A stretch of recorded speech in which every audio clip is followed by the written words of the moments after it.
你现在在哪里？床上、沙发上，还是已经在某个半梦半醒的地方了？不管在哪里，今晚的故事会来找你。 There is a quality of light that belongs only to the middle of the day, when the sun has climbed as far as it will go and pauses there, neither rising nor falling, holding everything beneath it in a kind of suspension. It is not the bright, sharp light of morning. It is fuller than that, heavier. It presses gently through silk curtains. It softens as it enters.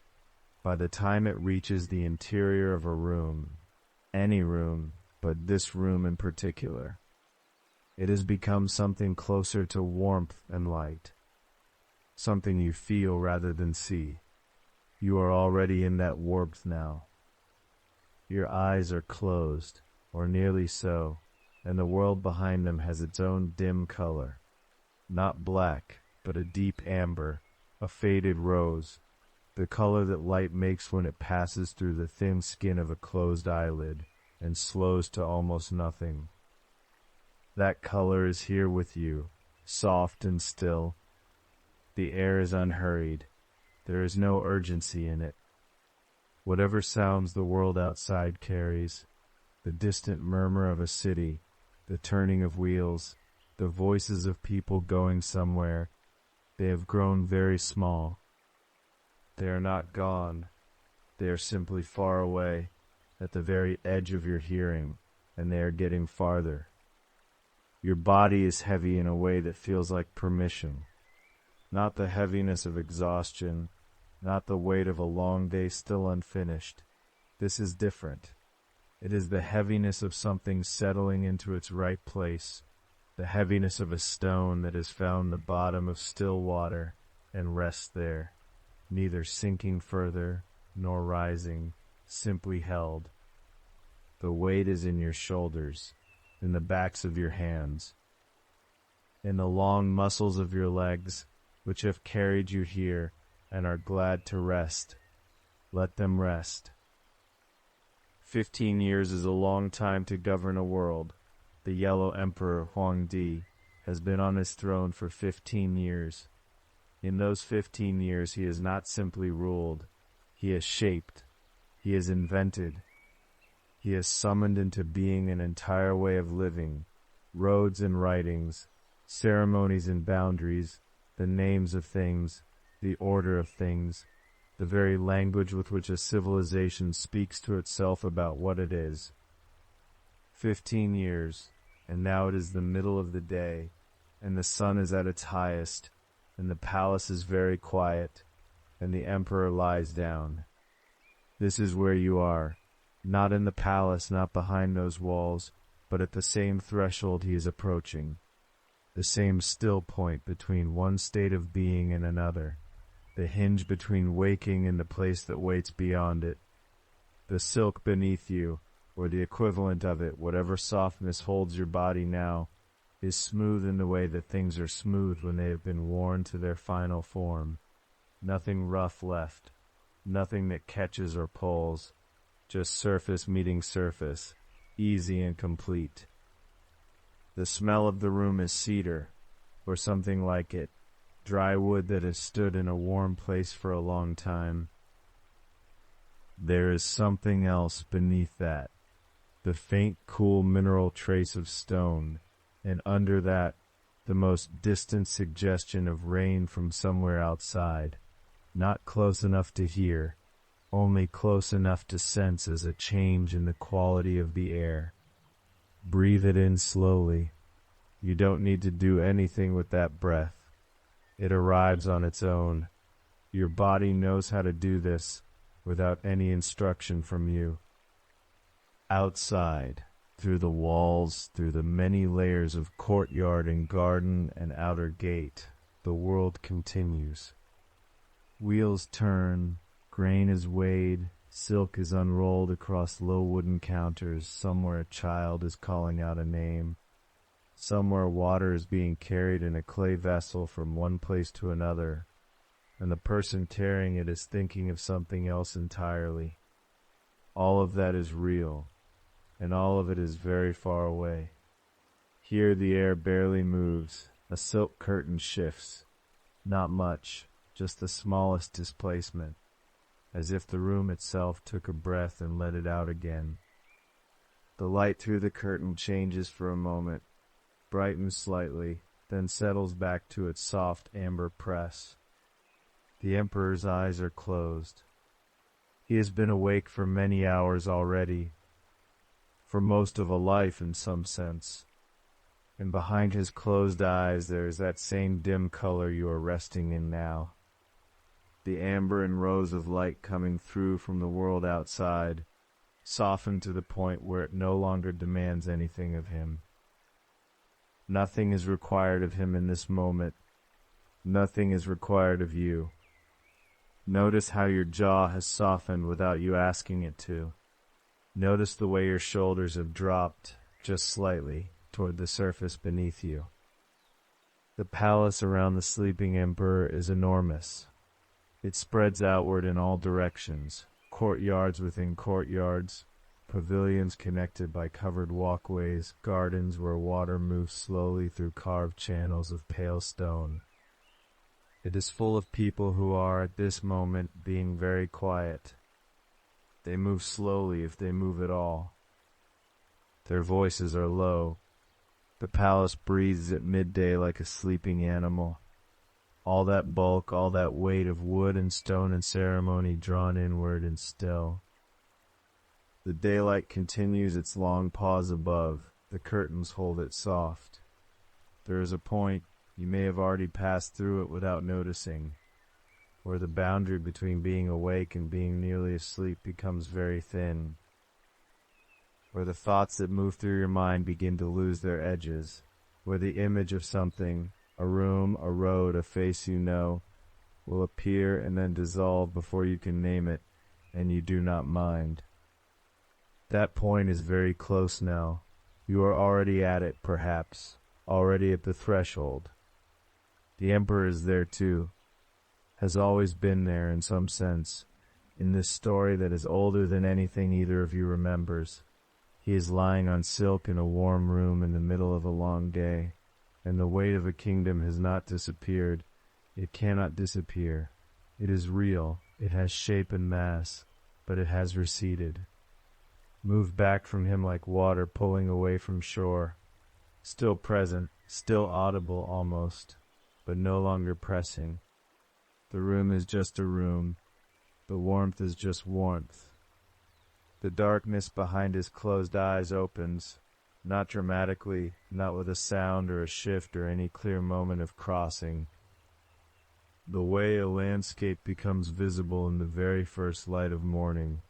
Slowly there is more, and slowly more, and something is beginning to take shape in that darkness that is not quite darkness, a sense of distance, a sense of air, the suggestion of open space that smells of, you would not quite say rain, you would not quite say stone, you would not quite say anything green and moving and wind, but all of those at once, and very gently, and from a long way off. The light through the curtain is the same. The warmth is the same. Your body on its soft surface is the same. And somewhere beyond the closed eyes of an emperor sleeping in a still room, in the long unhurried pause of a midday that has no desire to end, a land is beginning. It has no name for itself. It does not need one. It simply is, the way deep water simply is, the way the long silence after all sound fades simply is, present and soft, and waiting without urgency for whatever comes next. You are almost there. He had been emperor for 15 years. The records do not describe this as a short time or a long one. They simply note it. 15 years, the way one might note the depth of a well, or the height of a mountain pass. It is a measurement that carries weight without commentary. 15 years of rising before the sun had fully cleared the eastern hills. 15 years of the halls filling with the sound of footsteps, of silk brushing stone, of voices carrying news from the northern borders and the southern rivers, from the floodplains and the dry plateaus where the soil cracked in summer and wept in spring. There is a particular quality to the noise of governance. It is not loud in the way that storms are loud, or rivers in flood, or the cry of geese crossing the sky in long formations at dusk. It is something more like the noise of water finding its way through stone, persistent, patient, arriving from many directions at once, and never entirely stopping. The Yellow Emperor, Huangdi, knew this noise well. He had grown into it the way a tree grows into the shape of the wind that is always pressed against it. It was the texture of his days. A petition arrives before breakfast, a dispute between two officials over jurisdiction at a river crossing, a report of drought in the western provinces, a question of ceremony, what offerings in what order with what words, for the rite to be performed at the turning of the season. These things do not announce themselves as burdens. They arrive wearing the plain clothes of necessity, and one deals with them, and then the next thing arrives, and then the next. But the body knows. The body keeps a quieter account than the mind does. You may know something of this, the way a long day settles into the shoulders, the way the back of the neck holds what the mind has already released and forgotten, the way the jaw in stillness is still not quite still. The Yellow Emperor's mornings began with an accounting of the realm, not the numbers of grain stores and garrison sizes alone, though those came too, but the larger, harder accounting, the one that cannot be put into columns. Who was suffering, and where and why, what could be done and by whose hands, and at what cost to something else that also mattered. The scholars of his court debated the nature of governance the way one might debate the nature of water, what it wanted, where it wanted to go, how to guide it without breaking what guided it. Some believed that the people needed strong direction. Others believed they needed to be left mostly to themselves. Some said that ritual was the foundation of order. Others said that ritual was order's ornament, and that the foundation was something else, something harder to name, something that had to do with the quality of the sovereign's own inner state. The Yellow Emperor listened to all of them. This was itself a kind of labor, to listen without immediately deciding, to hold competing weights in the mind at once, to let the balance shift slowly, rather than forcing resolution before it was ready. And underneath the debates and the petitions and the seasonal rites, there ran the quieter current of his own desires. He wanted the realm to be whole. He wanted the harvests to be good. He wanted the people at the borders to be safe from what pressed against those borders. He wanted his own judgments to be correct, not in the way that seeks praise, but in the deeper way, the way that understands that a wrong in a palace can become a wrong harvest on a hillside 3 seasons later. These are not shameful desires. They are, perhaps, the most responsible kind. But they are still desires. They still reach toward the future with a kind of grasping, still flinch at the possibility of failure, still measure the present against what it might have been or what it ought to become. The text that holds this story does not dwell long on the waking world. It offers only that the emperor had reigned 15 years, and that he devoted himself to nourishing his people, and that this devotion was not enough, that despite everything he found he was tiring. The word the old text uses carries the sense of weariness that goes deeper than the body. It is the weariness of sustained attention, of years of caring about outcomes, of holding a world in one's hands, and understanding that the grip must be both firm and gentle at once, and that getting either part wrong has consequences one will see in the faces of the suffering.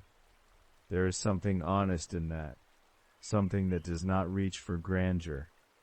He was tired in the way that anyone is tired who has been trying for a long time to do something difficult, and doing it for other people, and carrying the uncertainty of not knowing whether it is enough. Breathe slowly now. There is nothing here that requires anything of you. The weight the old emperor carried is not yours to carry tonight. You can simply be present to the story, to the shape of a life that was full and effortful and real, and that was about in one quiet midday hour to be briefly, entirely released. Governance touches the mind in particular ways. It asks the mind to hold multiple possibilities simultaneously, to anticipate, to plan, to remember precedent, and imagine consequence. The mind that governs is a mind in constant motion, even when the body is still. Even in sleep, such a mind may continue its work, sorting, weighing, returning to unresolved matters the way the tongue returns to a sore place in the mouth, not meaning to, simply drawn. 15 years of this. The scholars in the court, the farmers in the outlying provinces, the ceremonies, the disputes, the careful calibration of every public gesture, because a sovereign's gestures are never entirely private, every movement interpreted, every expression noted, every silence read. The Yellow Emperor was not unwise. He understood that this was the nature of his position, that he had taken on something vast, and that the vastness was the point. One does not become the ruler of a people in order to rest, but the body knows, and after 15 years the body was asking, in its quiet, persistent way, for something that governance could not provide. Not rest exactly, not the simple rest of sleep, something more like release. Not the removal of the crown, but the removal of the weight of wanting the crown to mean something correct and lasting and good. The removal of the vigilance, the removal of the constant low-level asking, is this enough? Am I seeing clearly? Will this decision hold? Will these people be all right? The removal, perhaps, of the self that needs the answers.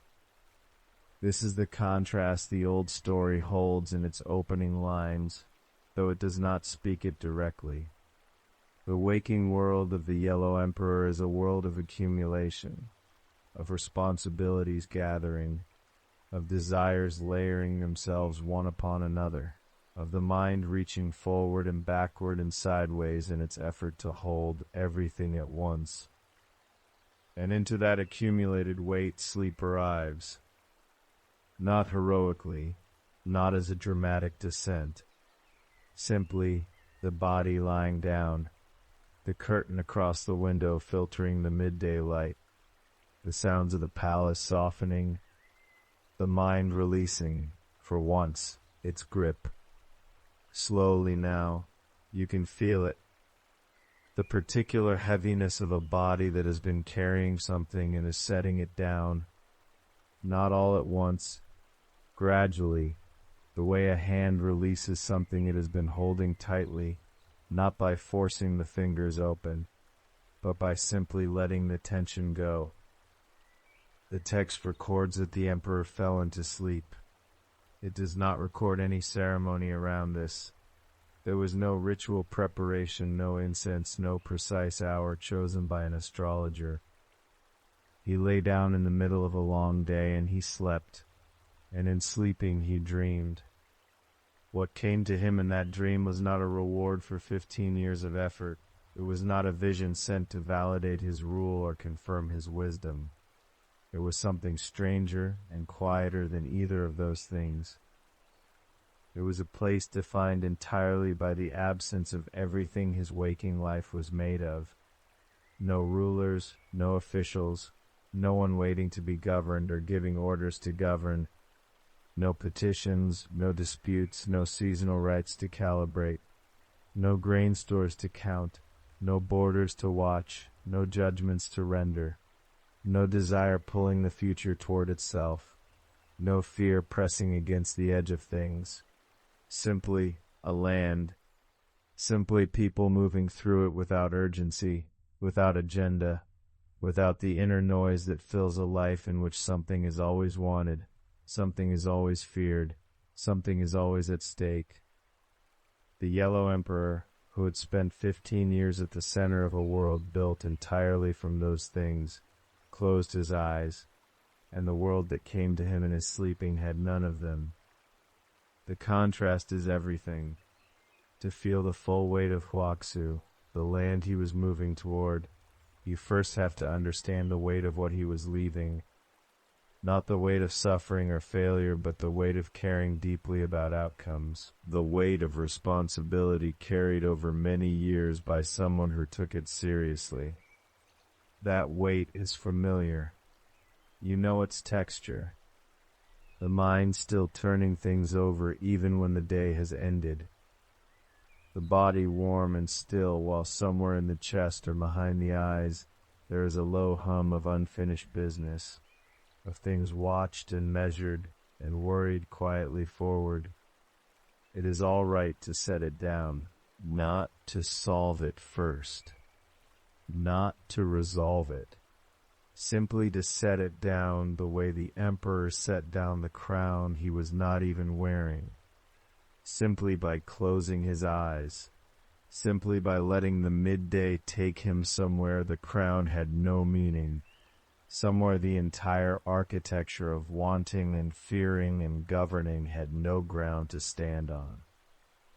The light through the curtain is very soft now. The sounds have grown quiet. And somewhere just beyond the place where effort ends, where the long 15 years of holding everything together simply release into something that needs no holding, a land is waiting. It has no name for itself. It does not need one. It does not announce itself. There is no border crossing, no gate, no moment when one world ends and another begins. The land simply becomes apparent. The way a room becomes apparent when your eyes have adjusted to the dark. The way a scent becomes apparent when you have been still long enough for the air to settle around you. The light here is not the light of morning, which arrives with intention. It is not the light of late afternoon, which carries the memory of everything the day has done.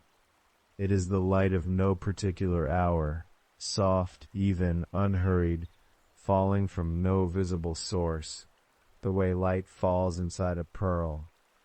It touches stone and grass and the surface of slow water without preference.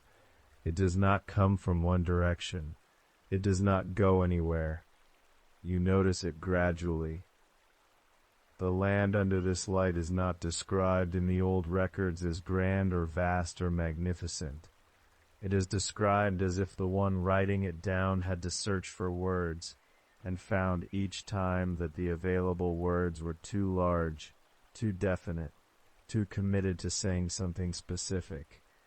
So the record returns again and again to the simplest language, the land of Huaxu, and then a kind of silence. What the silence holds is this: a country of low hills and shallow rivers, and trees that do not seem to have been planted so much as simply grown into the places they occupy. The hills roll rather than rise. The rivers move rather than flow. Moved is perhaps the better word, as if the water is considering each stone it passes before passing it. Nothing in the landscape seems to be in a hurry to become something other than what it already is. The seasons here do not arrive. That is the thing that takes some time to understand. In the world the Yellow Emperor had just left behind, in the world of courts and campaigns and the constant turning of the calendar, Each season was an announcement. Spring came with urgency. Plant now, prepare now, the cold is retreating and the window is open. Summer came with heat and demand. Autumn arrived already elegiac, its beauty inseparable from the warning of what followed, and winter was endured, managed, gotten through. The seasons were things that happened to you. Preparations. The marshalling of resources against what was coming next. Here, the seasons are simply present. They do not insist. It is warmer at certain times and cooler at others, but the warmth and coolness do not demand anything of the people who move through them. The leaves of the trees change color not as a signal, but as a natural shift, the way your breath changes depth without any decision being made. The snow, when it comes, does not bury anything. It rests on things, and when the snow is gone, it is simply gone and the ground is softer than it was before. There is a quality to the air here that is difficult to name. It is clean, but that is not quite it. It is the air of a place that has never been worried over, never been assessed for its yield, never been held up against what it could potentially become. The trees at the edges of the low hills are neither dense enough to be called a forest, nor sparse enough to be called a clearing. They are simply trees, being trees, in the particular way that trees in this part of the land are trees. The grass underfoot is neither carefully tended nor left to wildness. It is grass that has grown according to its own understanding of what grass is meant to do. And breathing here feels like what breathing was before you learned that breathing could be done incorrectly, before the chest tightened with worry or the jaw set with effort. The air comes in and the air goes out, and there is something in it, not a substance but a quality, that makes each breath feel slightly less like effort than the last. The people of Huaxu move through this land the way water moves through grass, without destination, but also without aimlessness. They go where they go because they are going there, not because they have decided to go there, not because someone has directed them. Their movements have the quality of water finding its level, not rushed, not hesitant, simply moving in the direction the land inclines toward. The old text observes this without elaboration. 自然而已.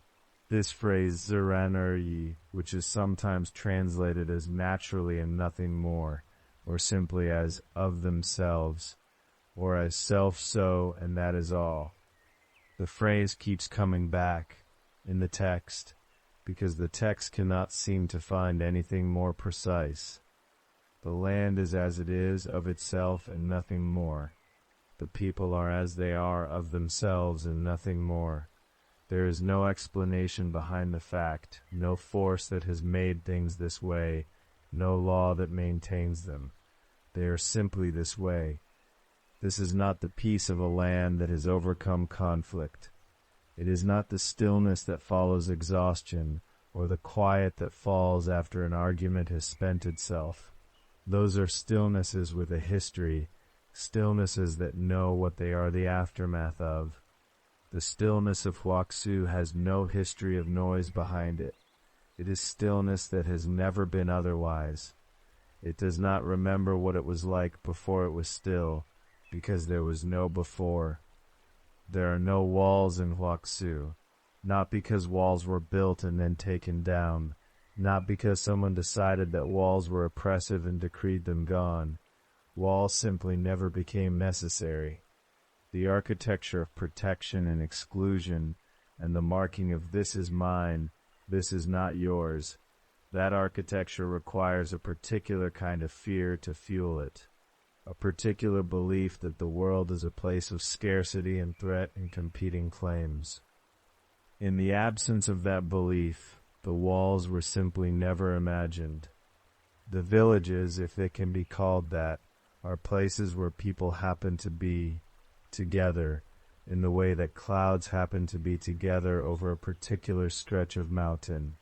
No enclosure, no declaration of interior and exterior, just presence held loosely in the light. You may notice here that your own body has grown heavier.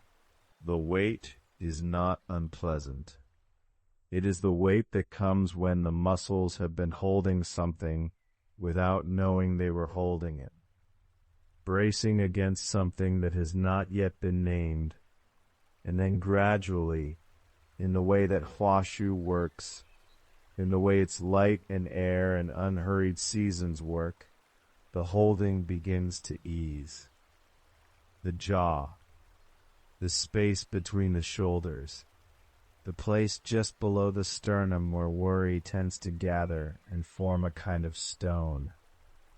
These places soften, not because anything has resolved, but because in this light there is nothing that requires bracing against. The land does not require you to do anything with it.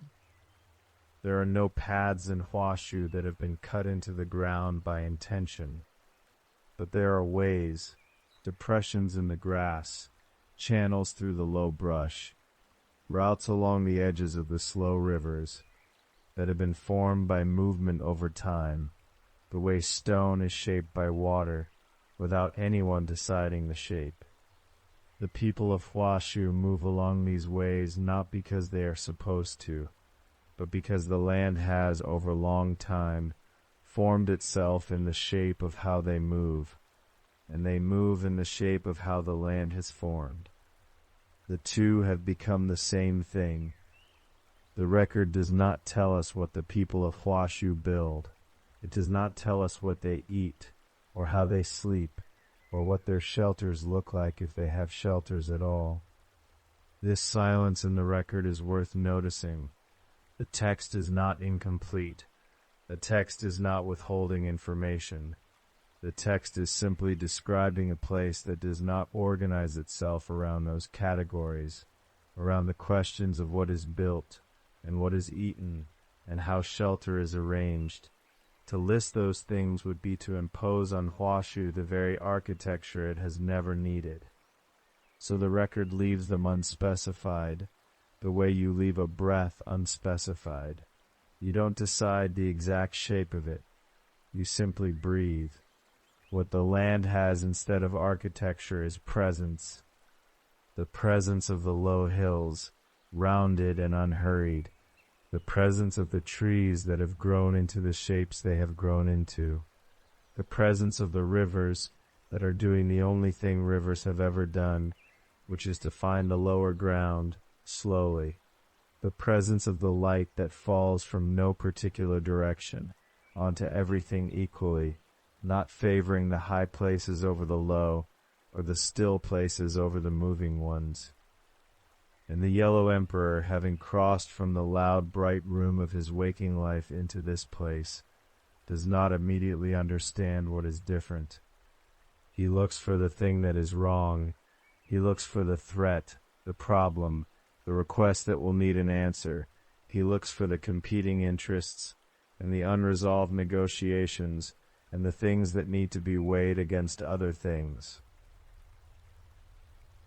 He looks because that is what 15 years of governance has made of his looking, an instrument of assessment, a scanning for what requires intervention. He looks and finds instead the light, finds the slow rivers, finds the people moving through the grass the way water moves, finds the trees being trees, and the looking begins very slowly to change its nature, not through effort, not through a decision to stop assessing, simply because in this light, with this air, beside these unhurried rivers, the instrument of assessment finds nothing to use itself on, and so, without drama, without a moment of resolution, it begins to rest. The land of Huaxu does not describe itself to him. It does not present itself for his evaluation. It simply continues to be what it is. And the emperor continues to move through it, slower now than when he arrived, slower with each breath, beginning to learn the rhythm of a place that has never needed to explain itself.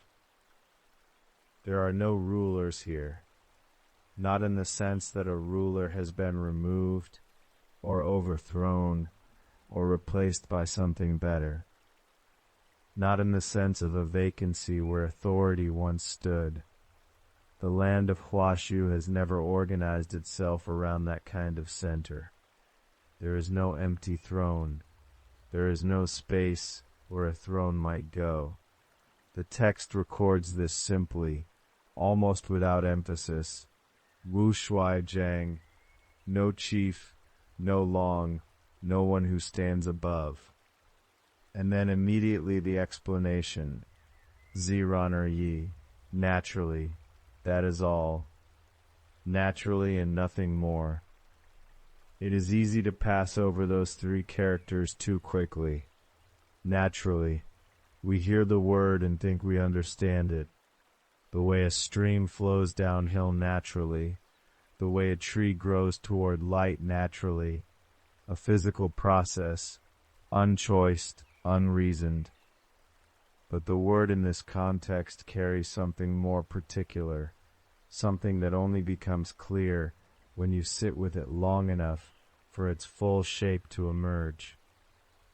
Ziran, the two characters that give us the idea of naturalness, mean most literally self-so, being so of itself, not caused from outside, not directed toward, not shaped by an intention arriving from somewhere else, a thing that is simply what it is, without requiring the intervention of any other thing to make it that way. This is the first principle of Huaxu, not an invented principle, not a law that someone wrote down and enforced, a fact, a condition. The land is what it is because nothing is ever needed to make it otherwise. Your body knows this kind of self-so-ness. Even now, without your attention, your breath is moving. Your heart is finding its pace. The warmth in your hands, in your shoulders, along the back of your neck. None of it was organized. None of it awaits your permission. It simply continues. So it is in Huaxu. And so the question opens, not as a puzzle to be solved, but as a landscape to be walked through slowly. What does a people actually feel like from the inside when there are no rulers? Not what do they do, what do they feel? In the world the Yellow Emperor left behind, rulership was not only a political fact, it was a texture of the air. Every person in his kingdom carried the structure of authority inside them, not as a thought, not as a belief they had chosen, but as a kind of gravity. You felt at all times the presence of something above you and something below you, the pull of the one and the pressure of the other. This is not unique to a king's subjects. It is the condition of almost all waking minds. There is always a voice that knows better, always a standard against which the present moment is being measured. A parent's expectation, still speaking from decades past, a teacher's assessment, still marking the quality of your work, something that watches from a position of greater authority and finds, not always harshly, sometimes gently, sometimes with what seems like love, that you are not quite enough, or that you must be careful, or that you have not yet done what needs to be done. The rulers in Huaxu are not kings. They are these voices, and in Huaxu they are not there, not silenced, not argued with, not replaced by a better, kinder voice that says you are doing well. Simply not there. The air does not contain them. The grass does not carry their weight. The people who move through this land have never organized their experience around the axis of above and below. the hierarchy of the one who commands and the one who obeys. What fills the space instead? The text gives the answer before the question has fully formed. Ziran yi, naturally. The same phrase, because there is nothing else to say.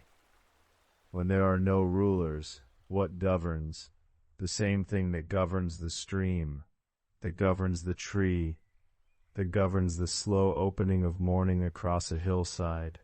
No word for it, except the fact of it.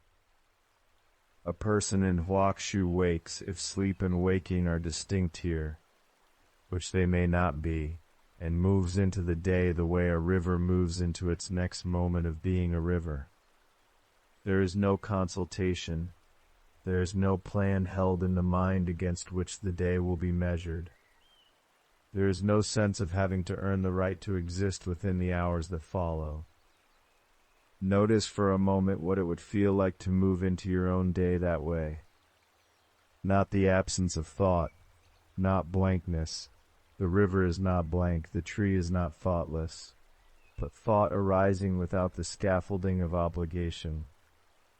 Movement arising without permission from something above. The body simply knowing, in the way the body already knows how to breathe, what direction to move in. Not because it has been told, because it is self-so. This is what the first negation opens.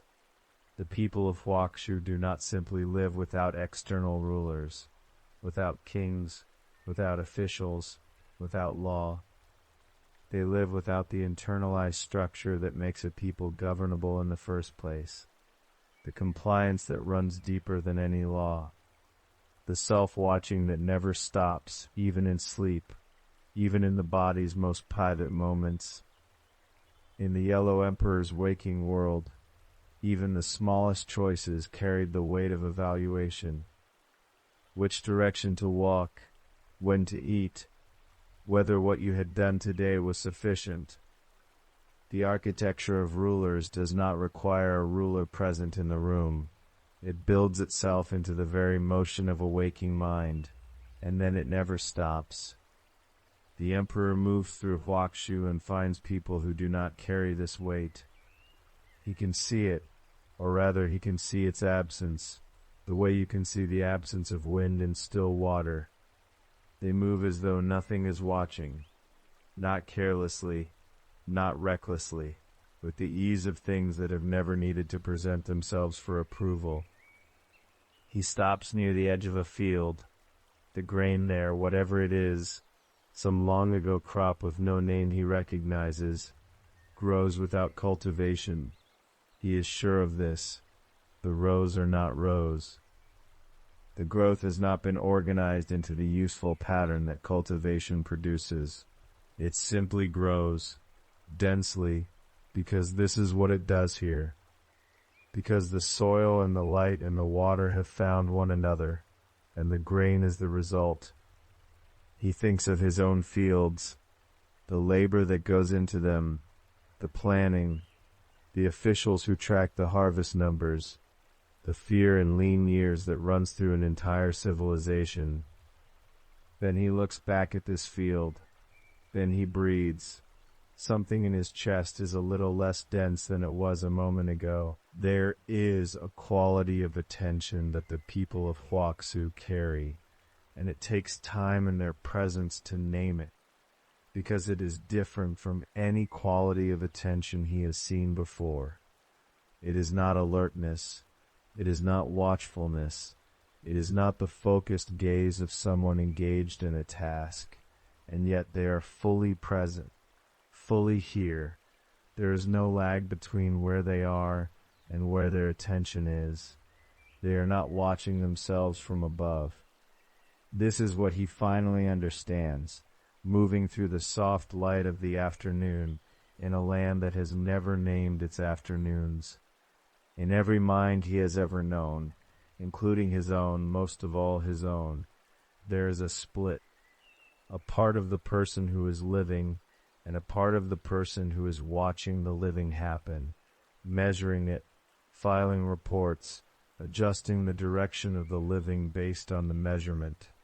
A governor, an internal official, a small, persistent voice that says, now do this, now stop, now you have gone wrong, now correct. The people of Huaxu have no governor, not because something has been removed, because the condition that would call a governor into being was never present. There is no gap between the living and the watching. They are not split. They are simply here, fully, the way a stone is simply itself, not divided between the stone and the stone's idea of what a stone should be. Your breath is doing this right now. Your breath is not divided.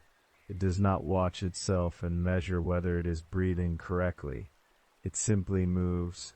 For a moment, just for this moment, the rest of you might be a little more like that. The weight that has been carried all day, the weight of knowing what needs to be done, the voice that is still running through tomorrow's list, the low background hum of evaluation that almost never fully stops. None of it is wrong. None of it is a failure. But it is not Huaxu.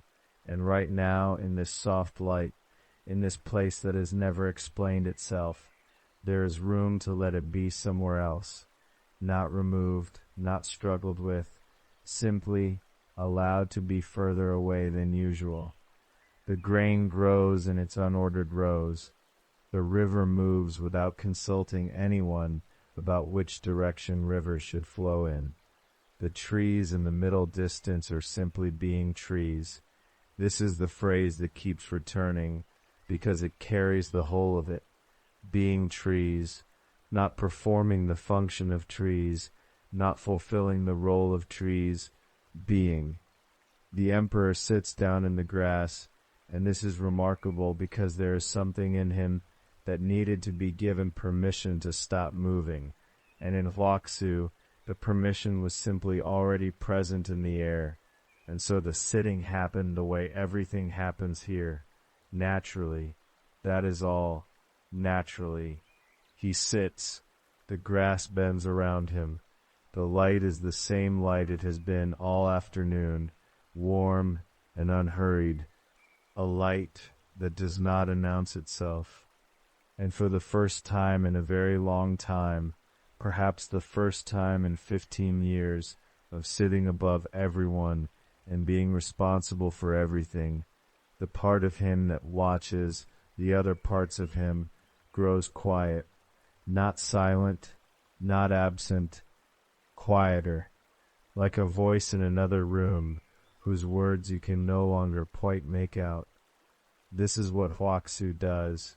It does not fix, it does not cure, it does not instruct.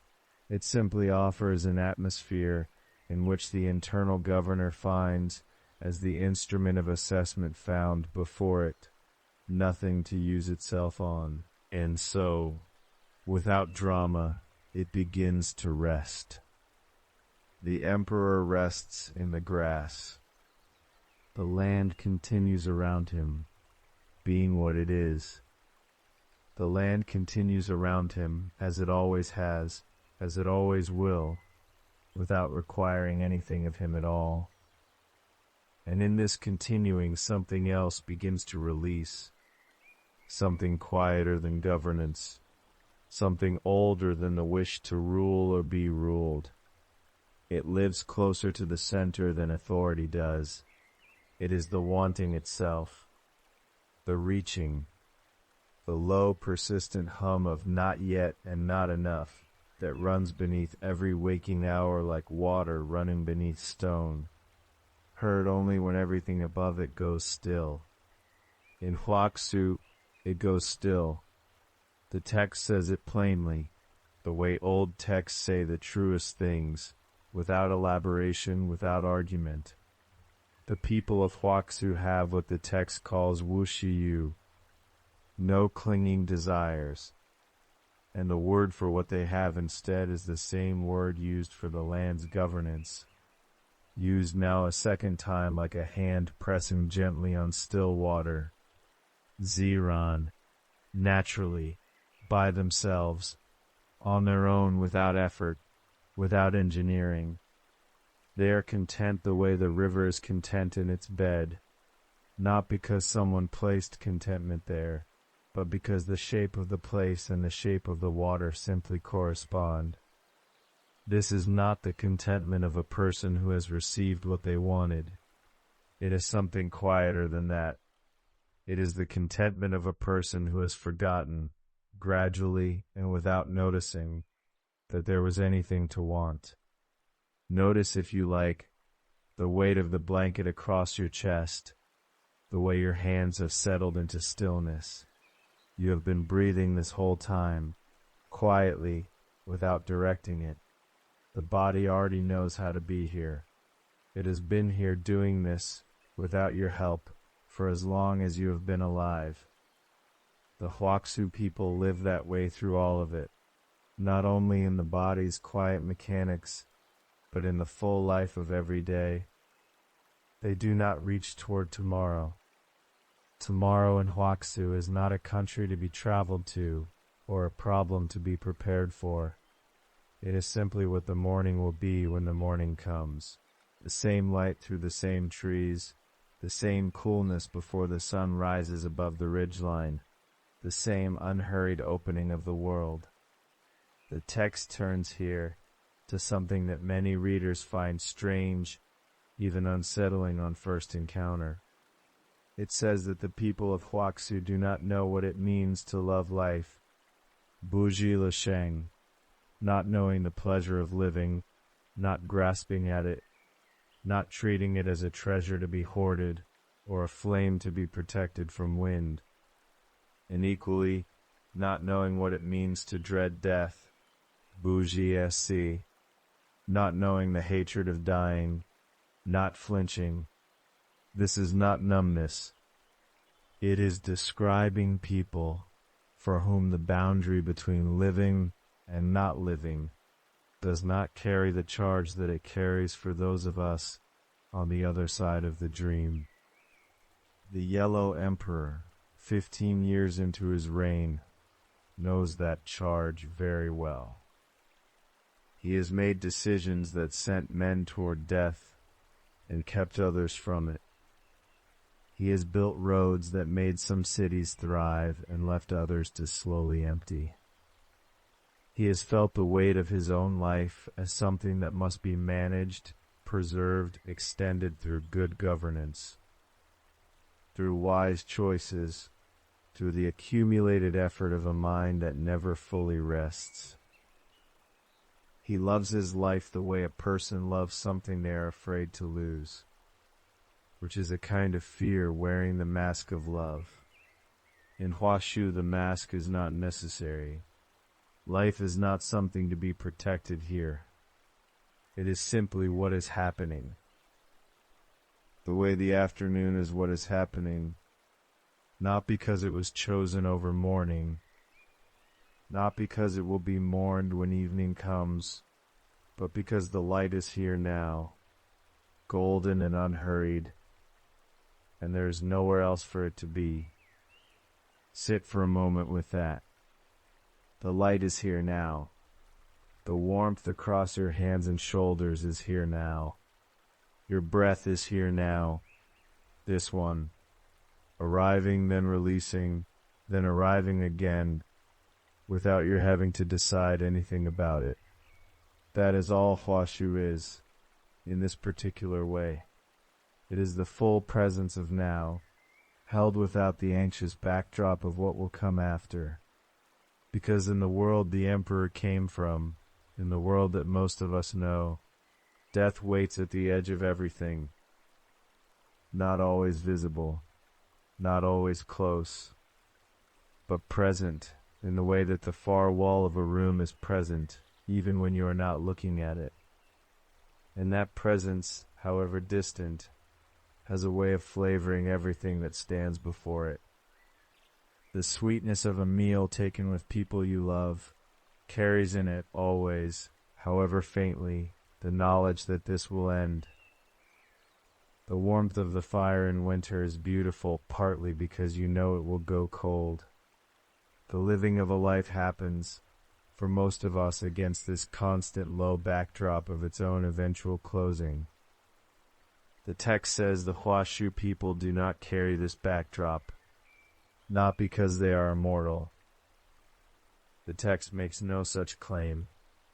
It says only that they do not know the flinching, bujiesi, not the hatred of dying, not the shrinking from it, not the constant low negotiation with the fact of it that runs through so much of human thinking. And because they do not carry the weight of that negotiation, the text says, there is no untimely dying among them, wu yao shang, no premature cutting short, no death that arrives before its time. This is one of those moments where the text and the world it describes seem to fold together, where the philosophical and the practical cannot be separated. Because so much of what makes life feel precarious, what makes it feel like something that must be fought for and protected, comes from the anxiety about losing it. And that anxiety is itself a kind of diminishment. It uses energy that might otherwise simply rest. The Huaxu people are not using that energy, and in its place, not as a reward, not as a compensation, but simply as the natural shape of a life without that particular friction, there is more of life itself, more presence in each moment, more of the afternoon being the afternoon. Your shoulders may be a little softer now than they were a few moments ago. The space behind your eyes a little darker, a little more settled. This is not something you arranged. It happened the way the river finds its way through stone, without plan, without urgency, simply following the shape of the ground. The Huaxu people move through their days in that way. Waking comes. They are awake. The work of the morning presents itself. The tending of whatever needs tending. The being in the presence of other people. The small necessary movements of living. And they are present for it, fully, without the layer of elsewhere that coats so much of waking life. The elsewhere of worry. The elsewhere of rehearsal, of running forward into days that have not arrived yet, sorting through possible futures, preparing responses to events that may never come. The elsewhere of regret, of returning again and again to the past like a tongue finding a sore tooth. In Huaxu, there is only here, not because here has been chosen, not because a teaching was followed or a discipline practiced until the mind grew still, but because the atmosphere of the place, whatever the place is, this country that may be a country or may be the quality of a certain kind of dreaming, simply does not support the elsewhere. It breathes it out the way mist breathes away in morning light. The wanting falls away.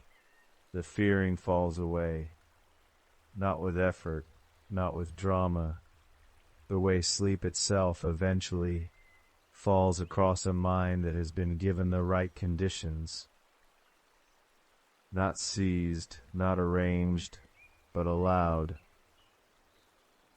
The yellow emperor sits in the grass of Huaxu, and he is for the first time in a very long time not anywhere else. Not in the great hall, not in the meeting chamber, not in the future year when the harvest might fail, or in the past season when he made the decision he is still not entirely certain was the right one. He is here, in the grass, in the warm, unchanging light, in a land whose people do not cling to their lives and do not flee from their deaths, and he finds, slowly, without announcement, that the same is true of him, for now, in this dream. He is not protecting anything. He is not moving toward anything.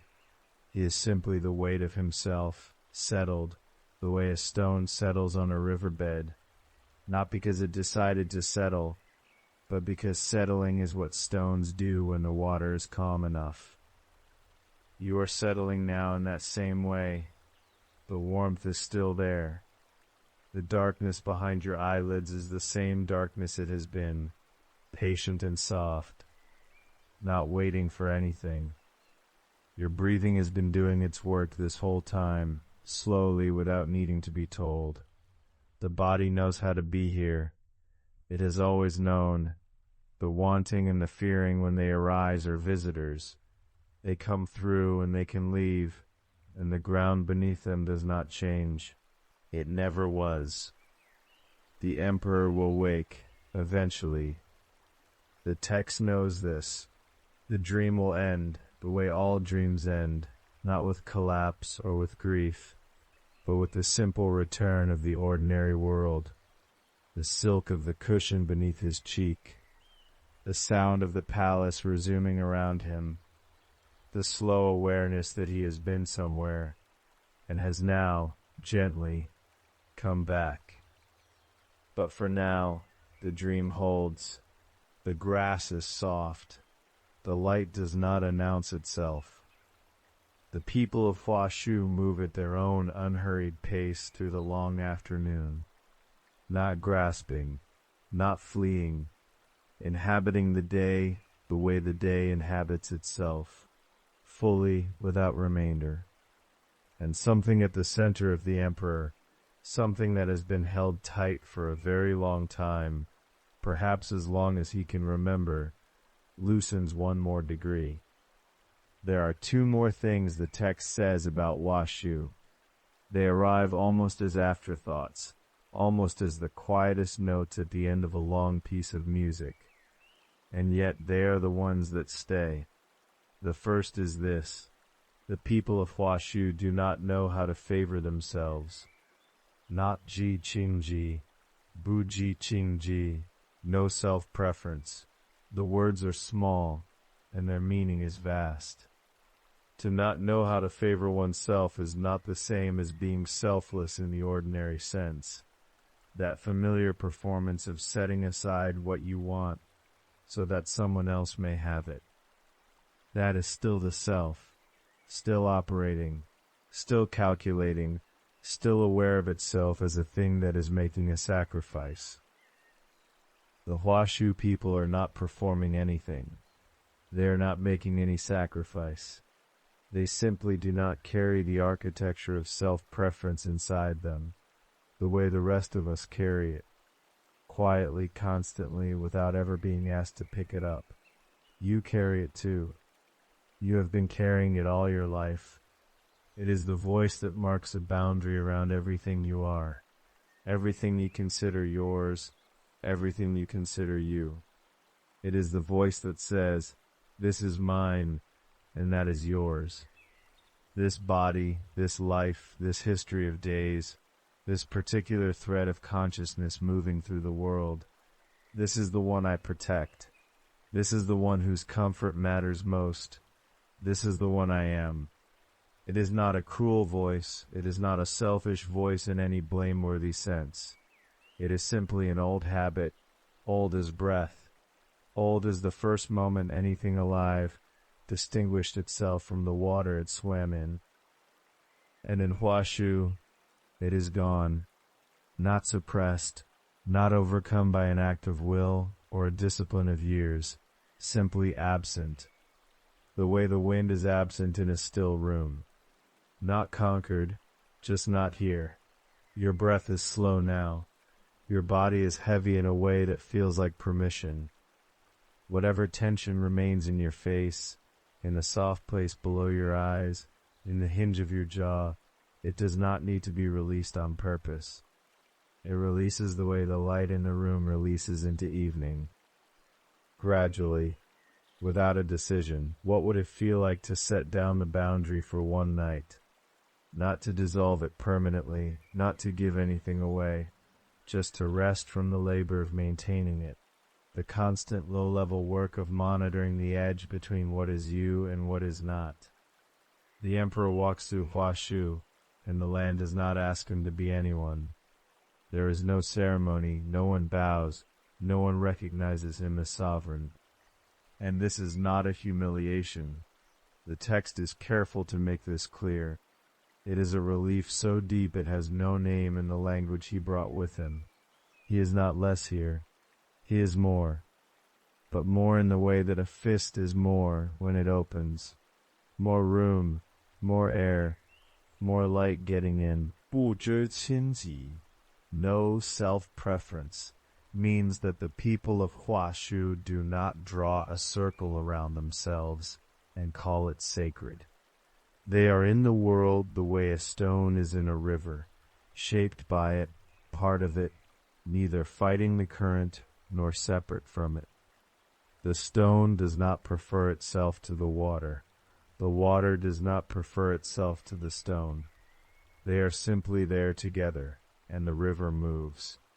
故无爱憎, 故无爱憎, therefore no love and no hatred. This is the consequence the text draws, and it is the one that stops the emperor in his walking. Not because he does not value love. He does. He has loved people. He has been loved. But the text is pointing at something quieter than what the word usually carries. It is pointing at the exhausting machinery of preference, the constant sorting of the world into what we draw toward ourselves and what we push away, what we hope will stay and what we hope will leave. No love and no hatred does not mean no warmth. The people of Huaxu are warm. The text does not say this outright, but the emperor can feel it in the air, a particular quality of presence, unhurried and open, the way old friends sit together in late afternoon light without needing to speak. That warmth is still here. It has not been subtracted. What has been subtracted is the grip, the anxious, effortful grip of love, the part that needs the beloved to remain, to not change, to be what they have always been, the part that turns towards certain people as though they are the source of light, and away from others as though they are the source of cold, the part that keeps score without meaning to, that flinches when a face does not respond the way it was hoped it would respond. That grip is what is gone, and what remains is something the emperor has no word for, something that moves through the people of Huaxu like warmth moves through stone after a long day of sun, slow, pervasive, belonging to no one in particular, available to everything that comes near. Now the text offers its final subtraction. 不知悖逆，不知相顺，不知悖逆，不知相顺. They do not know how to go against things, and they do not know how to go toward things. 故无利害, 故无利害, therefore no profit and no harm. This is the last and most quiet negation, and it may be the one that reaches deepest. Not knowing how to go toward things, and not knowing how to go against them.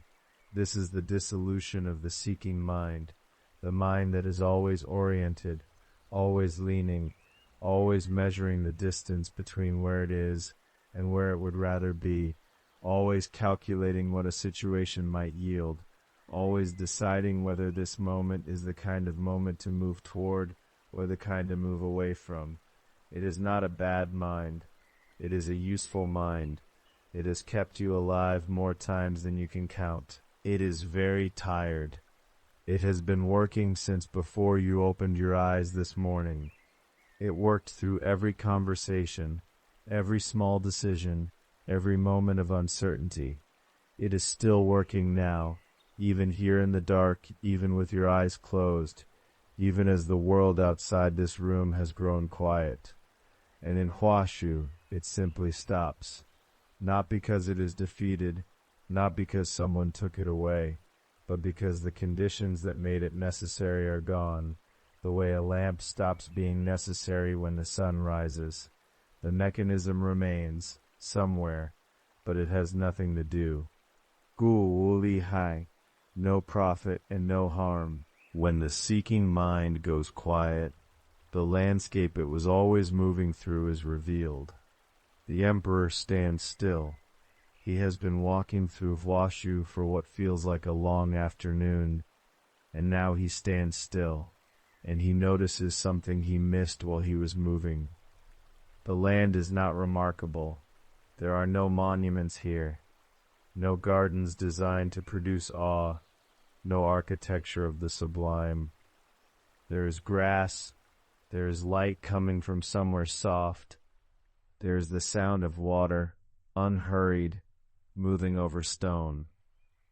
The land simply is, and the emperor simply is, and for the first time in 15 years, perhaps for the first time in his life, there is no gap between those two things.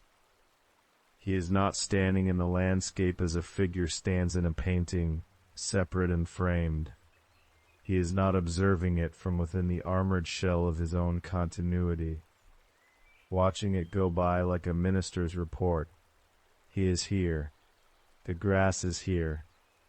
The light is the same light that falls on the grass, and on the back of his hands and on the faces of the people, moving unhurriedly in the distance.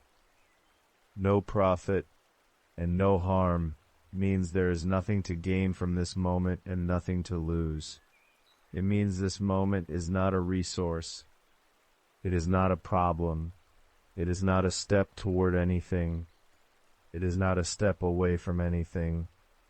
It is just this: your weight against the surface beneath you, your breath moving in, moving out, the darkness that is warm and close and not frightening, the faint sounds of the world settling for the night, small sounds, far away, harmless. This is what the final negation leaves, not emptiness. The emperor expected emptiness. He had heard it described that way, by scholars, by the keeper of records, who had once tried to explain a passage from an old text about the land before naming. Emptiness, they said, a void, the absence of qualities. But this is not a void. A void would be uncomfortable. A void would press against you with its blankness. This is something else, something that is fullness of a different kind, the way a room without furniture is not empty but spacious, the way silence is not the absence of sound but a presence in its own right, a thing with weight and texture and warmth. Not going against, not going toward, means the emperor is no longer oriented, and disorientation, which he has always feared, turns out to feel like this, like rest, like the particular rest of a body that has finally stopped bracing against whatever it expected to come next. Nothing is coming next, or rather, things will come. They always do.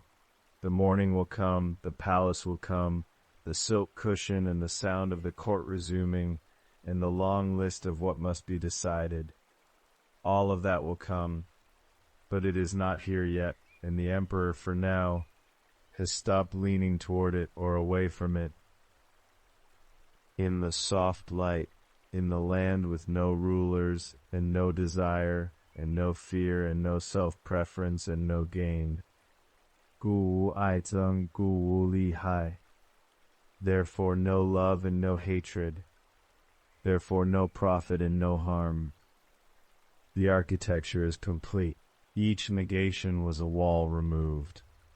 The first wall was governance. No one gives orders. No one waits for permission. The second was wanting. No reaching, no hunger that turns the present into a waiting room for the future. The third was the refusal of endings. No clinging to life, no flinching from death, just the long, calm fact of being alive while it lasts. And these last two, no self-preference, no outcome-seeking, are the final walls. When they come down, the emperor is no longer separate from where he stands. He breathes. The land breathes. Something loosens in the center of his chest, not dramatically, not with relief that has a name, but quietly, the way a knot loosens when warm water has been running over it long enough. Something that was held, something he had not known was held, releasing now slowly into the afternoon. And the dreaming continues. The dreaming continues. It has been continuing for some time now, long enough that the emperor has stopped measuring it. He walked into Huaxu as a man who counts things, steps, seasons, the weight of decisions stacked against each other like stones in a balance. But the counting has grown quiet.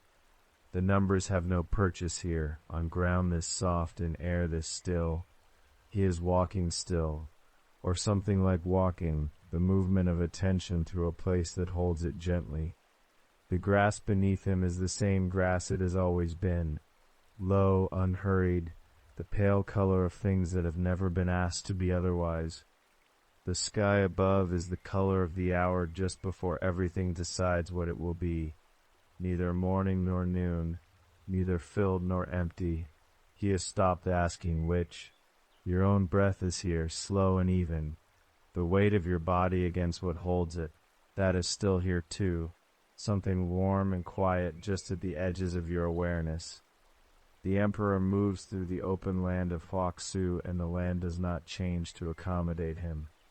That is the first thing he notices, if noticing is still the right word. In his waking life, a room changes when he enters it. Bodies straighten. Voices lower or stop altogether.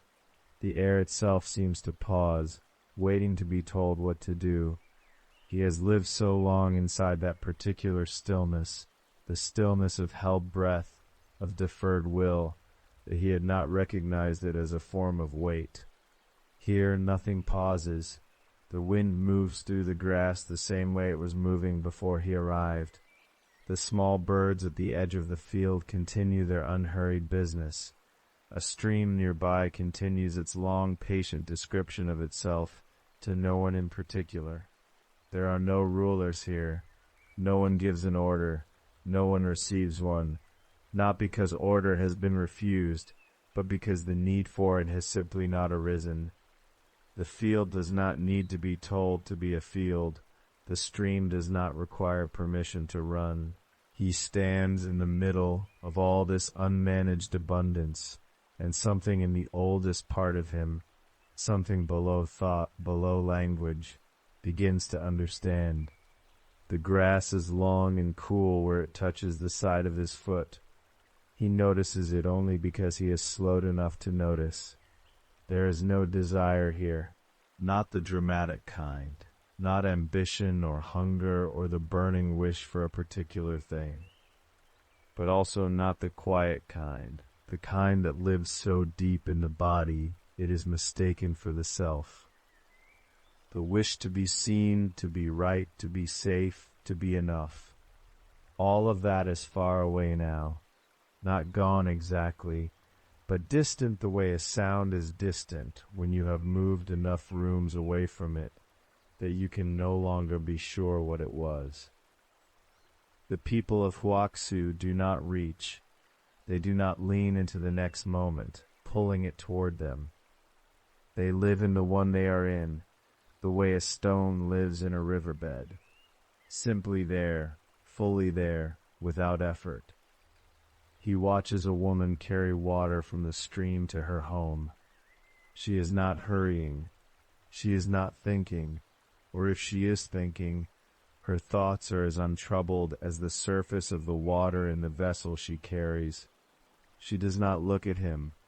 She does not look away from him. He is simply part of the afternoon, as she is, as the water is, as the light is. No reaching, no hunger, the present moment, exactly as it is. Your jaw may have softened by now. The space behind your eyes may feel a little wider than it did. There is nothing you need to do with that. It can simply be so. And there is no fear here. He has known fear, the emperor, in more forms than most people encounter across a lifetime.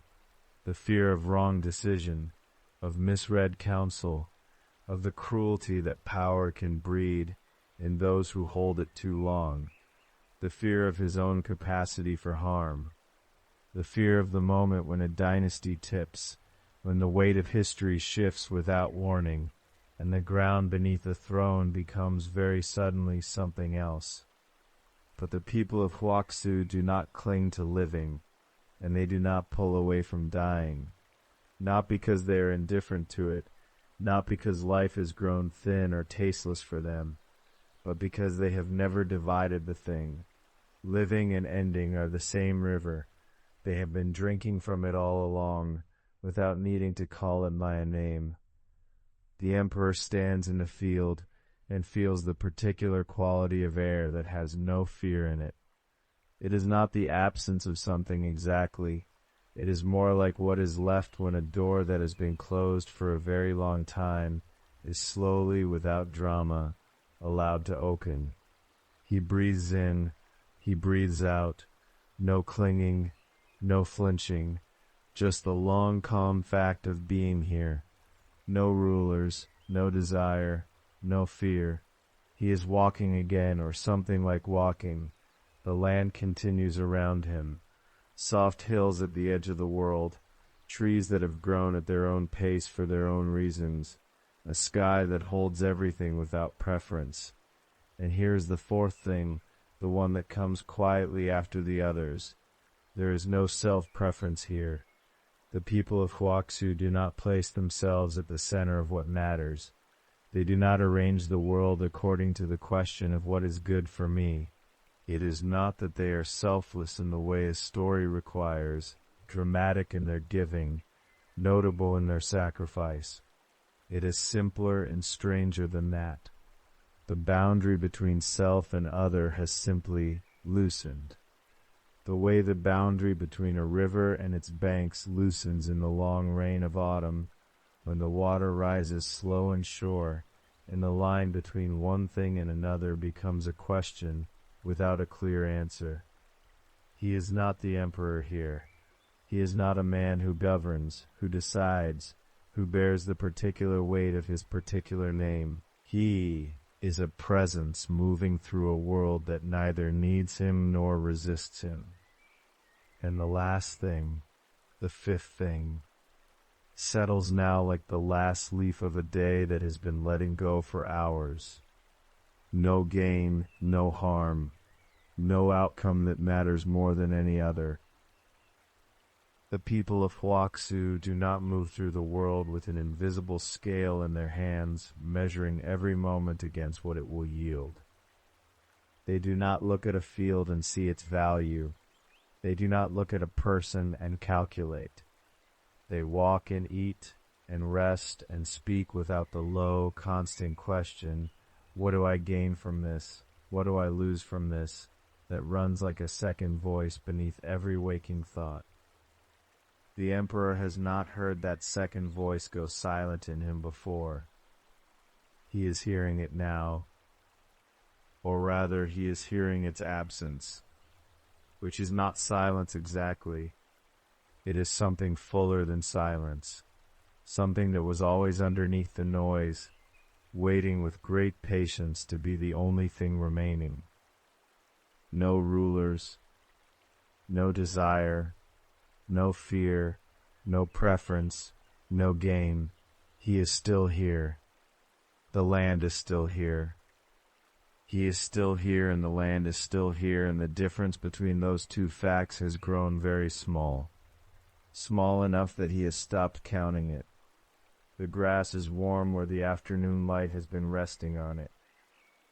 The stream is somewhere nearby, still talking to itself in that low, continuous way. The trees at the edge of the field hold their slow shapes against a sky that is neither hurrying nor waiting. Everything is exactly as it is. No rulers, no desire, no fear. Your breath is slow. It does not need to be slower. It is already as slow as it needs to be. No preference, no gain. The emperor walks and the land receives him, not with welcome. That would require a distinction between the welcomed and the one who welcomes, just with presence. the same presence it offers to the wind, to the rain, to the long particular light of late afternoon. He does not know now where his walking ends and the land's stillness begins. He is not troubled by this. There is nothing troubling here.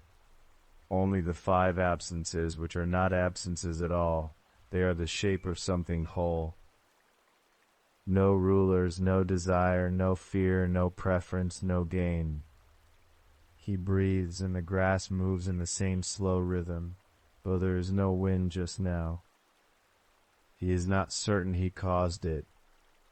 He is not certain he didn't. It doesn't matter. That is the thing about Huaxu. It doesn't matter in the way that very few things manage to truly not matter. Not through indifference, not through distance, but through a fullness so complete that the question of mattering simply has nowhere to stand. The afternoon holds him. The dream holds the afternoon.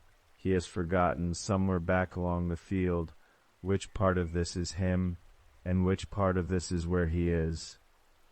And he walks on, and the 5 absences move with him like a weather, like a quiet, like the faint warm pressure of light on stone that has been sitting in the sun for a long, slow, unhurried while.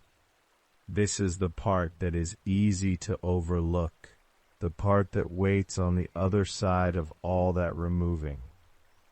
When you have taken away the rulers and their orders, when you have set down desire and let it dissolve into the brass, when fear of endings has grown quiet, and the hunger for preference has stilled, when the boundary between self and world has softened to the point where you can no longer find its edge, what is left is not nothing.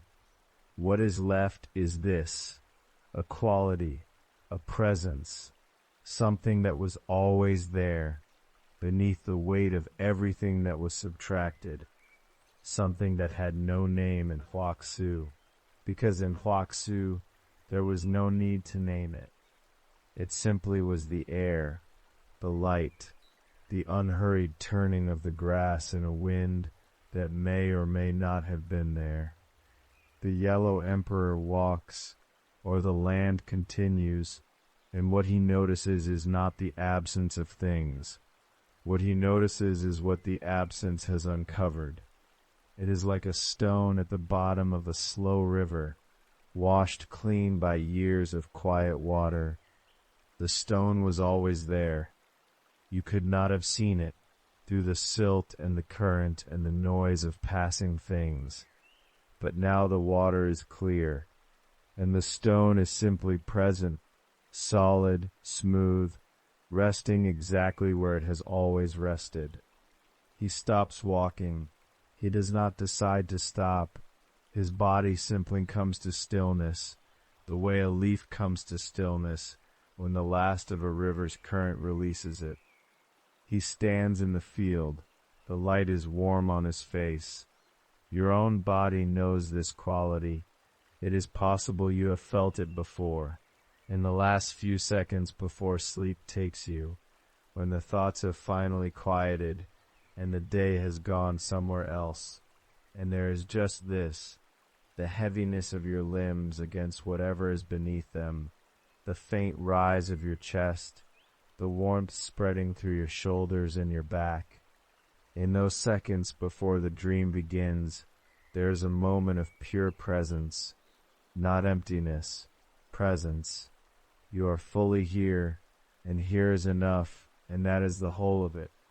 That is the closest this waking world comes to Huaxu. The yellow emperor feels it now. He does not feel happy, exactly. Happiness would require comparison, a before and an after, a worse and a better. This is not happiness. It is something underneath happiness, something that happiness occasionally sits on top of, when everything else aligns, and that you only notice when happiness itself has gone quiet enough to reveal the ground it was standing on. He breathes, the field breathes, These are not two separate events. The texts record very little of what he saw within the dream, and perhaps that is fitting, because what can be said about Huaxu is mostly what was not there. The original passage reaches its conclusion quickly. It does not describe mountains or rivers, feasts or songs. It does not record what the emperor ate, or what music was played, or what ceremonies were performed. There are none of these. There is only the quality, only what the five absences left behind, and that quality cannot be described, it can only be approached. So let the approach be slow. Breathe in now, as you lie in the warmth and the dark. Notice the air as it moves into you. Notice how it does not ask permission. Notice how your body accepts it without deciding to. This quiet exchange, this small ongoing agreement between you and the world, happening all by itself, the same way it has happened all your life, in sleep and waking both, in all the years before you ever heard the name Huaxu. Your breath is there. That is presence. The warmth of the surface beneath you, the slight, easy weight of whatever covers you, the small sounds of wherever you are tonight. These are also presence. They are not problems. They are not things to manage or arrange. They are simply here, as you are simply here, in the same way the field in Huaxu is simply here, not waiting for anything, not preparing for anything, not holding itself in readiness for a command that will not come. The yellow emperor sits down in the grass, or perhaps the grass rises up slightly to meet him. In Huaxu there is no difference. He rests his hands in his lap. He is the ruler of a vast kingdom. He has in his waking life the care of roads and borders and harvests and wars. He has the weight of succession, the worry of seasons, the responsibility of 10,000 things that depend on his waking attention. None of that is here, not because it has been forgotten, but because it simply has no ground to stand on in this place. The kingdom requires a ruler who desires things, who fears things, who prefers some outcomes to others, who seeks gain and avoids harm. In Huaxu, those structures don't exist, and so the kingdom too is absent, not by force, not by forgetting, but by the simple logic of negation. Without desire there is nothing to rule toward, without fear there is nothing to rule against, without preference there is no direction in which power could flow. Without the boundary of self there is no one to hold the reins. And when the reins are gone, the hands relax.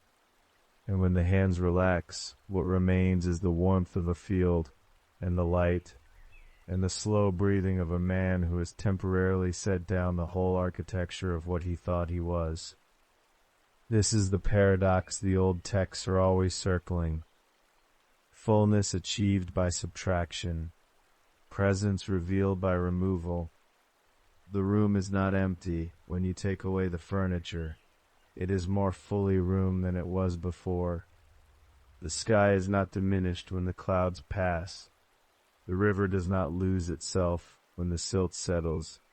What remains is not less. What remains is only what was always there.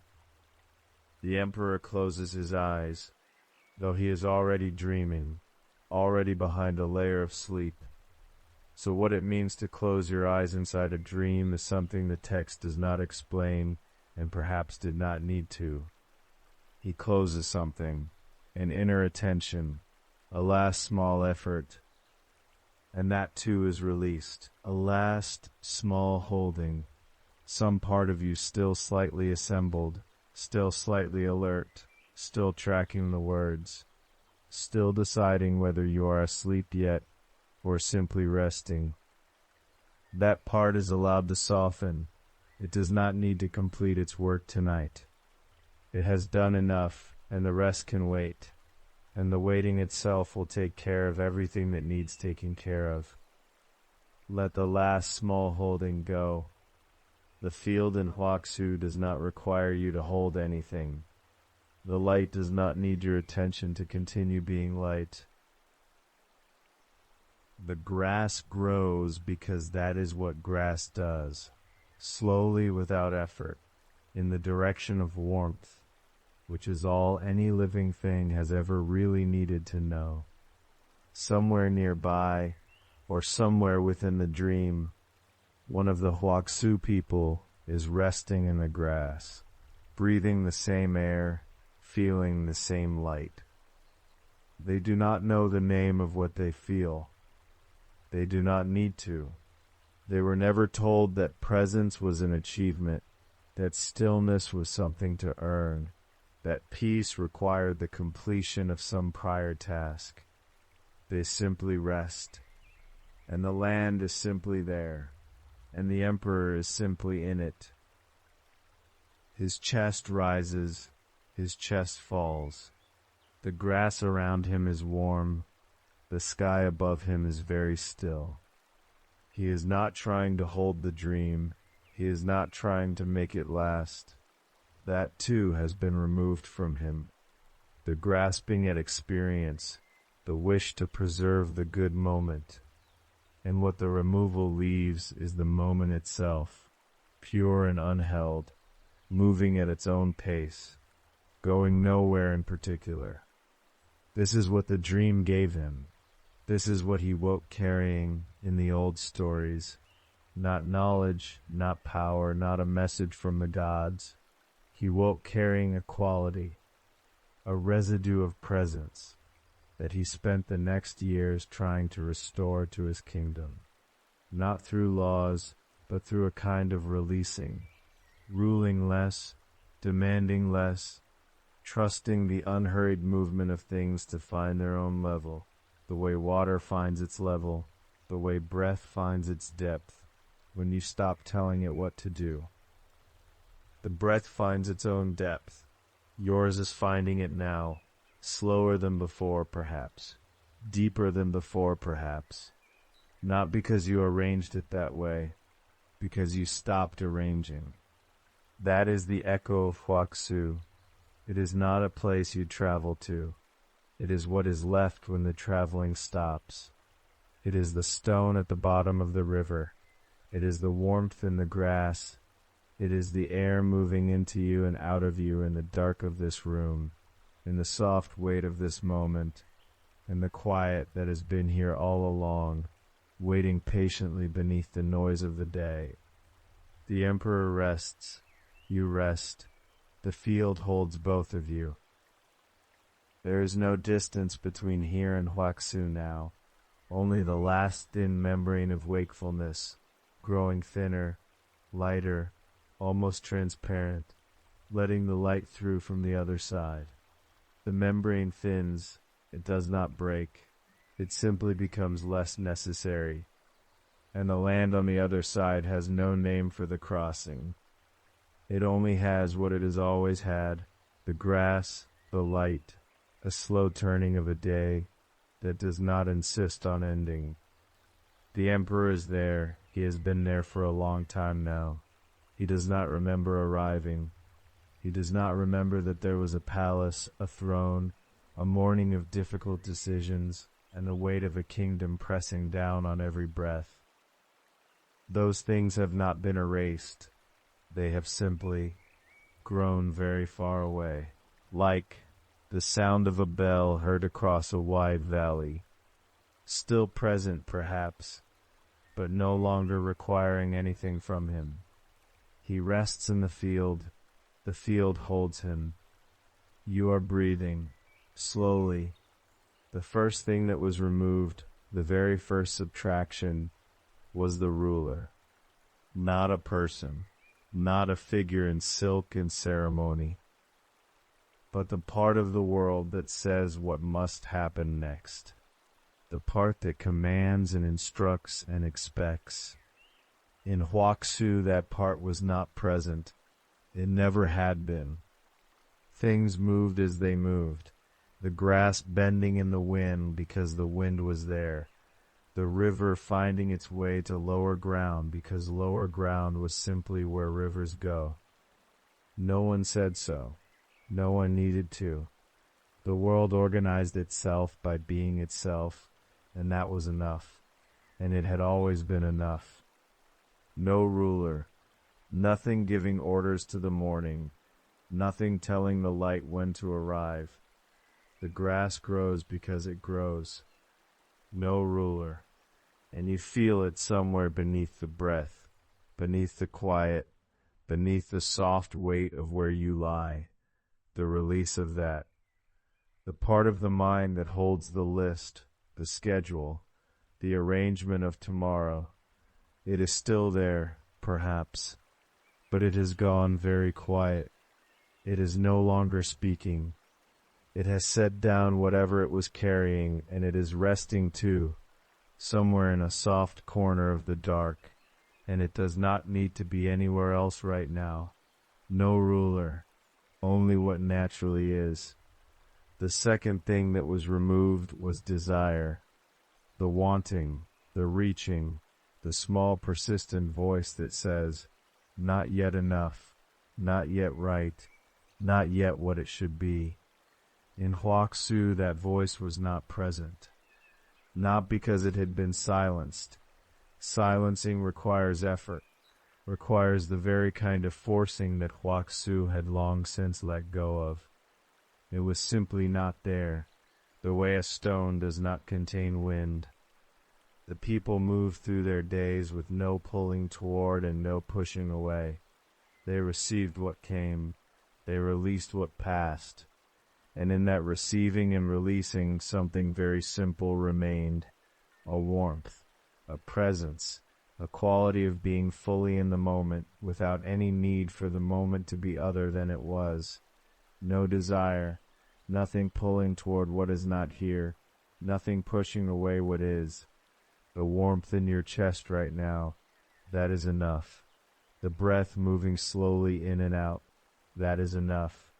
The dark behind your eyes, the soft weight of where you rest, all of it exactly as it is, without needing to become something else, without needing to be held or extended or made to last. No desire, only this. The third thing that was removed was fear. The Huaxu people did not know how to recoil from death, the old text says, not because they were fearless in the way of warriors, hardened by training or will, but because they did not carry the constant low awareness of an ending approaching. They lived in a present so full and so still that there was no gap in it for dread to enter. They were not braced. They were not watching the far edge of the field for what might be coming. They were only here, in the field, in the moment, in the warmth of the grass and the slow turning of a day without edges. Nothing watching the far edge of things. Nothing bracing for what has not yet arrived. Your body knows this already. It is doing it right now, releasing, easing, softening in ways you did not arrange.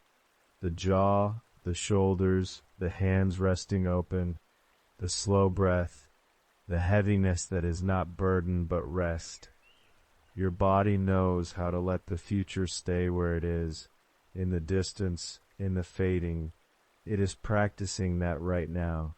No fear, only here. The fourth thing that was removed was preference. This is the quieter removal, the subtler one. In Huaxu, there was no closer and no further. No self that required special keeping. No other that could be held at arm's length. No inner circle and no outer edge. The people moved among each other and among the world the way water moves among stones, touching everything, belonging to nothing, held back by nothing, making no distinction between the stone it passes on the left and the stone it passes on the right. No preference, no self drawn tight around itself, no wall between here and there. You are breathing, and the air does not know the difference between inside and outside. It simply moves, through you and through the room and through the dark.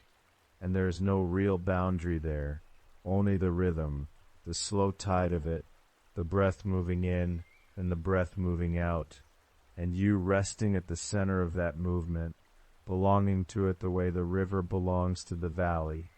No preference, no closer, no further, only the even warmth of everything, resting together in the field. The fifth thing that was removed was gain, the tracking, the measuring, the part of the mind that notes what was lost and what was won, and whether today was better or worse than yesterday. In Huaxu, that accounting had no place, not because the people were indifferent to the world, but because they were so fully present in it that there was nothing left over to stand apart and calculate. They did not watch themselves living, they simply lived. The day arrived, and they moved through it, and it became evening, and that was what it was. Complete, requiring no score, no verdict, no final reckoning, no gain, nothing measuring, nothing counting. The day you have lived today, it does not need to be weighed. It happened. It was full in its own way. It is resting now, the way all things rest, in the soft dark of time, and you are resting with it, and there is nothing owed, nothing missing, nothing to retrieve or set right before morning. No gain, only what was and what is, and the quiet that holds them both. The emperor rests in the field. He does not know how long. He does not know that knowing matters. The grass is warm beneath him. The light is very soft. There is a sound somewhere, not quite wind, not quite water, that has always been here, under the other sounds, the deeper sound, the one that was present before the palace was built and will be present long after. He breathes, no ruler. He breathes, no desire. He breathes, no fear. He breathes, no preference. He breathes, no gain, only this field, only this light, only the warmth of being here, in a land defined entirely by what it has let go, and resting in that letting go, the way a stone rests in the river, not because it decided to, but because it is where it is, and the water moves around it, and the day turns slowly above it, and nothing is required, nothing at all, slowly. The five things rest in the field with him. They were never burdens, or they were burdens once, but they have been set down now, and the field has received them, and the grass has grown over the place where they rested, and it is very difficult to say now where they were. No ruler, no desire, no fear, no preference, no gain. What remains is not a list. What remains is not a concept. What remains is the field, the warmth, the slow breath, the light that does not insist on anything. The emperor does not know that he is dreaming. Or he knows somewhere very far beneath the surface of his rest, and it does not matter. The knowing is very small. The dreaming is very large. The land holds him. The land has always held this kind of rest. It was holding it long before he arrived. It will hold it long after he wakes. And you are resting in it now, in the warmth of this moment, in the quiet of this room, in the even dark behind your eyes, resting the way all things rest, when they have finally, simply, stopped arranging themselves against the world. The field is very still. The emperor is very still. You are very still. The field holds you. There is no need to move toward anything. There is no need to move away. The yellow emperor rests in Huaxu, and the land does not ask anything of him. It never did. He will wake somewhere far ahead, in a morning that has not arrived yet, in a palace that is already waiting quietly for him. But that waking is a distant shore, and he is not near it, he is here, in the field, in the soft, and so are you. Your breath moves on its own. It has been moving on its own for a long time now. You did not begin it. You do not need to continue it. It simply goes. The air comes in warm and unhurried. The air goes out, slower than you remember breathing.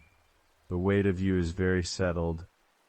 The warmth of you is very even. Somewhere beneath your rest, there may still be a small voice that remembers the word for tomorrow. It is very faint. It is very far. It does not need an answer tonight. The land of Huaxu has no word for tomorrow. It has no word for yesterday. It holds only this: the field, the breath, the light that is nearly gone. The catalogers set down their brushes long ago. The ink dried on the bamboo. The record was finished, and then it was put away, and then the room that held it grew quiet, and then the quiet spread out through the walls and into the world, and it became this soft dark, this even warmth, this breath. The emperor's hands are open. His shoulders have released everything they were holding. He does not know he is a sovereign. He does not know he carries anything. He is just a man resting in a field in a land that has no rulers and no desire and no fear. A land that asks nothing of the ones who arrive within it. You arrived here tonight. You have been here longer than you knew. Huaxu was not a destination. It was not somewhere you had to travel to. It was always the stillness behind the noise. Always the space between one breath and the next. Always the dark behind closed eyes, waiting, unhurried, undemanding, for you to stop arranging yourself against it. You have stopped. The field is here. The light is very low. The mist on the water has no edges anymore. The mountains are only shapes now, soft shapes without names, dissolving slowly into the dark, the way all shapes eventually do. The emperor breathes. You breathe. The land breathes. There is no difference between these things. Not here, not now. The dream holds the dreamer. The dreamer does not need to hold anything. Your hands are open. The dark is warm. The field goes on.